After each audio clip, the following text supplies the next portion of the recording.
Hi, and welcome back to Focal Point, AFR Talk. Brian Fisher is my name. Program is Focal Point. The network is AFR Talk. Just a quick one follow-up note on Share-a-thon last week. Jim Stanley, who is the director of AFR Talk, came in and let me know this morning that when we did that match, I don't know how many of you were listening on Thursday, the last day of Share-a-thon, when we had a special match offering just for the listening audience of Focal Point. We just had 1/2 hour where this match was on the table, and Jim said the phones just went nuts, just lit up like the proverbial Rockefeller Center Christmas tree. So your response was tremendous. It was overwhelming. Just a huge, massive outpouring of support as you responded to that match being on the table. So I want to thank you again for your tremendous level of support in our fall Share-a-thon.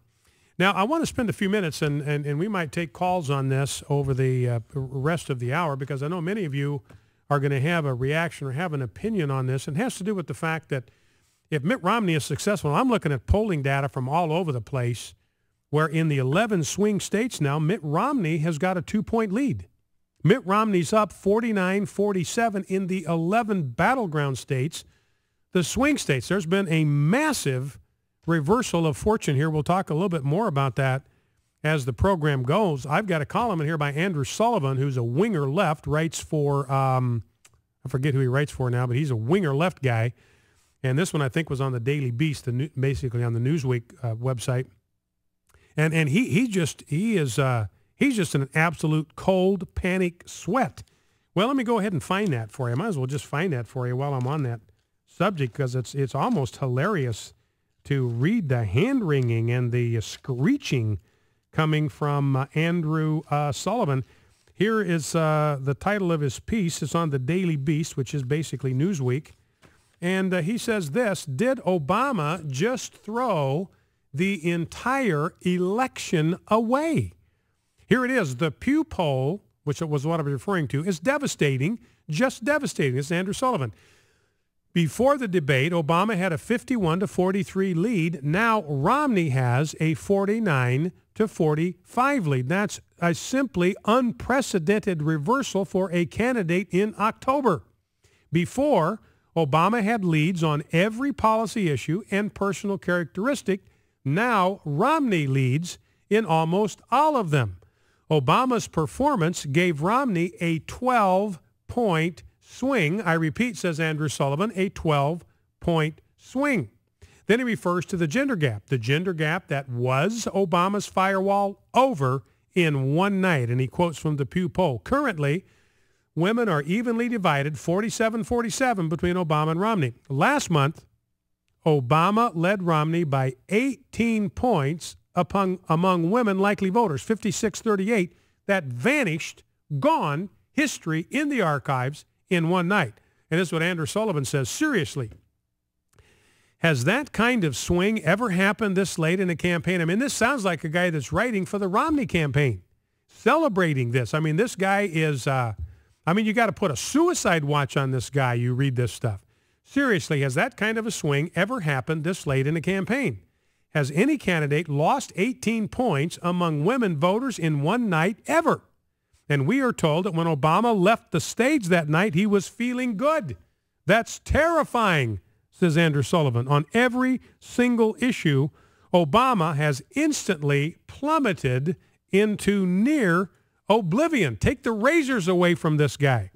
He says, look, I'm trying to rally some morale, but I've never seen a candidate this late in the game, so far ahead, just throw in the towel in the way Obama did last week. Throw away almost every single advantage he had with voters and manage to enable his opponent to seem as if he cares about the middle class as much as Obama does.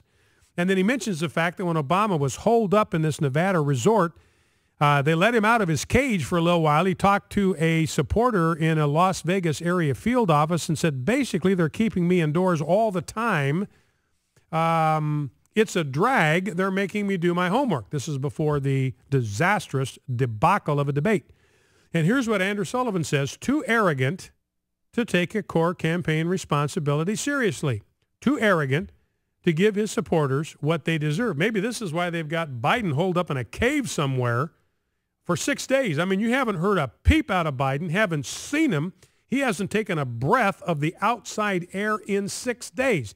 They've got him locked up in some solitary confinement cell, desperately hoping that they can prepare him to hold his own against Paul Ryan on Thursday night. They're desperately afraid that Ryan's going to wipe the floor with Biden, and they're going to be 0-2.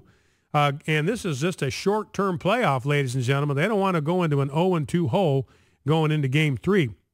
That's where my Giants are, and it is not a pretty place to be.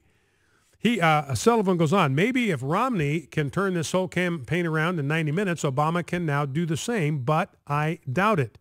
A sitting president does not recover from being obliterated on substance, style, and likability in the first debate and get much of a chance to come back. He has, at a critical moment, deeply depressed his base, and his supporters and independents are flocking to Romney in droves. That's one of the deals about these polling data, and I'll get to it later if we have time, but among independents, Romney is up anywhere between 16 and 20 points. So when Andrew Sullivan says, look, independents are flocking to Romney, he's not exaggerating. He's up 16 to 20 points among the independents. Remember, everybody says you got to have the independents to win this thing, and Romney is just cleaning Obama's clock right now when it comes to the independents. He says this, Sullivan, I've never seen a candidate self-destruct for no external reason this late in a campaign before. I'm trying to see a silver lining, but when a president self-immolates on live TV and his opponent shines with lies and smiles and a record number of people watch, it's hard to see how a president and his party can recover. So Andrew Sullivan out there, he's writing the epitaph, he's writing the obituary for Barack Obama.